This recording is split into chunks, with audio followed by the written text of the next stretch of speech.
Hello and welcome to the Superpower Dead team. I'm Peter. And Rick, today we're giving our thoughts about the movie we saw just a couple of days ago, I reckon, Nosferatu. Nosferatu. The new one. Yes, that one.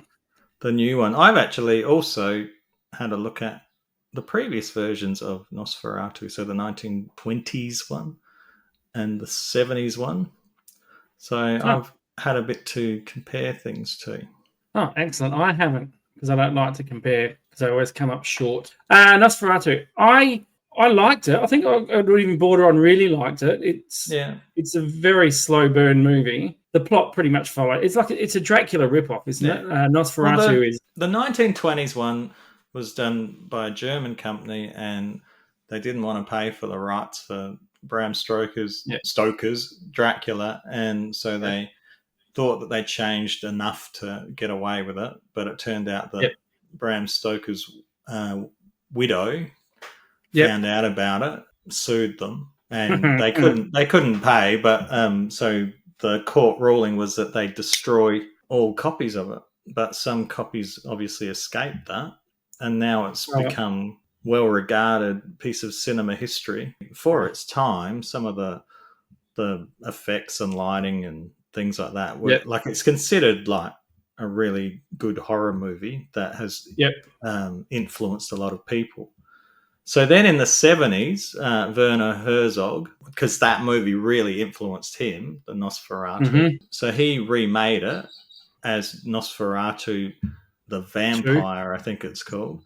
And the Count was Count Dracula, and it was like Mina and Lucy. That was the original Bram Stoker characters in the Werner Herzog. And there's another one that was just released last year as well, and that one had Doug Jones as Count Orlok, and like he was all right, but the rest of the movie was a bit, it just looked like kind of a comic book, like with the people acting in front of a green screen. Also, it looked like Star Wars.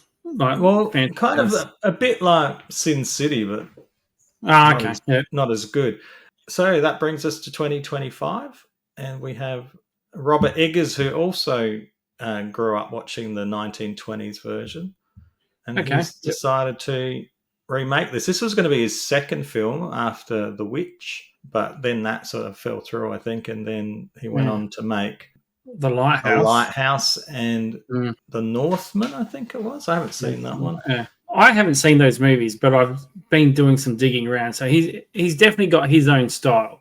Yeah. And he brings that style to this one, definitely. I've only seen The Lighthouse. I can't say I enjoyed it. It was very weird, and it was a bit like all over the place, but so I was expecting this to be a bit less straightforward than it was. This is probably, like, you could call this almost a mainstream movie from a guy like Robert Eggers. So it pretty much follows the story of the Dracula story. Like, I recognised it as that, just with different names and characters. And the way they kill the Dracula at the end is different.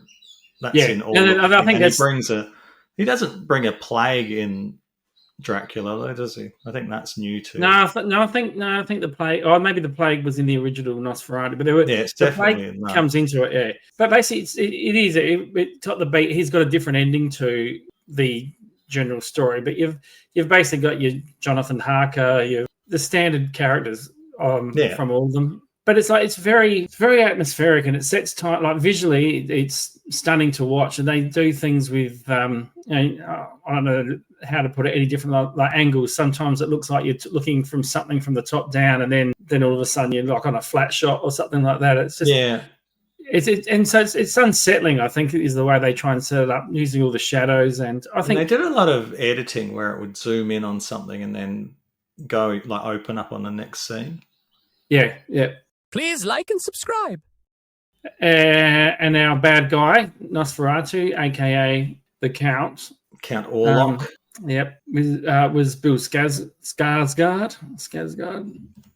Yeah. Who I think did a pretty good job with, like, given that he was hidden in the shadows most of the time.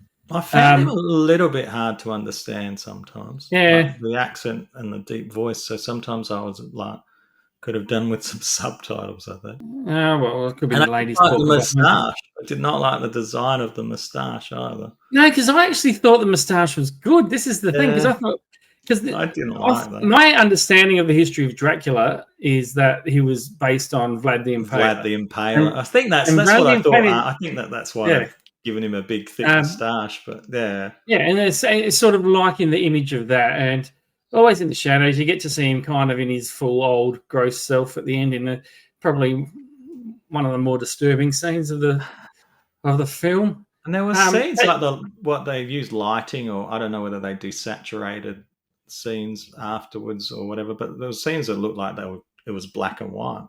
I liked it. Like, I wouldn't say I loved it. To me, it was almost like the Joker. Like, you come out going, it's a really well made film, and all this technical stuff is good, and the acting was good. Wouldn't race out to see it again. No, I enjoyed William Dafoe. I thought he was quite. I thought he was excellent. Yeah. And being Willem, I just was waiting for him to die some gory death like he has in like 90% of the movies he's been in. So like I was just like having a look at, like, if he got To Live and Die in LA, he's burned to death when he drops a torch on it, like a torch in Platoon. Everyone knows the famous Platoon scene. Last Temptation of Christ, we can guess how that one ends.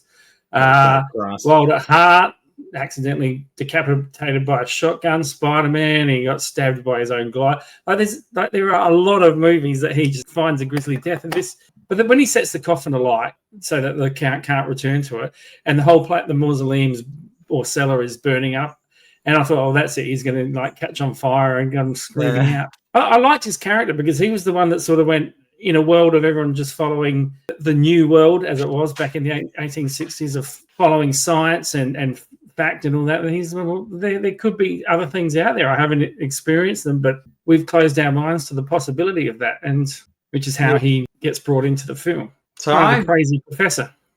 I'm sort of coming at it from seeing the other two as well. I thought one thing that the 1920s one and the 1970s one did better, I think, was the plague, like the effects of the plague. Like in this one, I felt like they just sort of had it happening in the background, whereas in the other two, it was a background part of it. It was much more prominent than the other two. Like, for example, there's a great scene in the 1970s one where there's people, they're out in the street. They've chucked everything out into the street, and they've got like a dining room table full of like food. They're having like a last feast because, you know, they think they're done for. And there's like rats at their feet. It's really an effective moment, I thought. But so I thought he downplayed that a bit, but he sort of replaced that with more of a connection with Ellen. It's Ellen in this, like that part where they're sort of connected at the beginning, like she calls to him. That's not in the other two. Yeah, and so that's so they made much more about that in. Was this a love story version. In the end? They are suggesting that she sort of is like, first she's repulsed by him, but then she sort of comes to a bit of an attraction, I think. Well, no, I think she sacrifices herself. She wasn't. Yeah, she does sacrifice herself, but I think there's. But she was lonely. I think she was lonely, so she took what she could have. It's like the last drinks at a nightclub, and you're just looking around, still going, "All right, you'll do." So yeah, there was a bit of that to it where.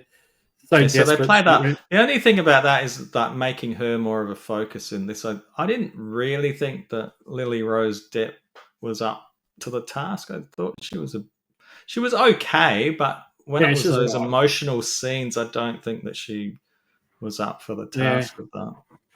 Like again, the 70s one, I thought the female lead in that was a lot better. Willem Dafoe was by far the standout, and but Nicholas Hoult did a good job. There was they had to work within this really creepy environment. I thought that the start when Holt's character went to the Count's castle was eerie and effective and quite scary. And I was thinking, what would I do in that situation? He played it like he was very scared from the get-go, which was quite good. One thing I missed from the other two versions, I'm not including the Doug Jones one because that was a bit of a write-off. But when there's a scene in the 1920s one and again in the 1970s one when the ship just slowly comes down the canal, obviously everyone on board is dead, and that was a really effective scene. So I was really actually surprised Eggers didn't put that in. But apparently there is a 3.5 hour cut that he's going to bring out. Oh, no, I think this was perfect. I don't think it needs to be any longer than what I'm it not was. sure. I'm not sure 3-hour movies are like, maybe when you can watch them in at home. Overall, I liked it. I didn't love it, but I liked it, so I'll give it a thumbs up. Yeah, I would say I'd be the same. Like, I didn't love it. I didn't come out going, but there were aspects of it I really, really loved. I did like the atmosphere and some of the stuff they were doing with some of the camera work and the creepiness of it. But again, like Joker, it's really well made, really done. The acting was good, but it's not a movie you come out of and go, "Yep, I want to go see that again." So yeah, one thumb up for me. Thanks for watching the Superpower Deadeye team. Yeah, if you enjoy our videos, please remember to like and subscribe, and please, we really appreciate comments in the comments section. So leave a comment if you feel that that's the way you want to go. And if you click on the bell, you'll never miss an episode.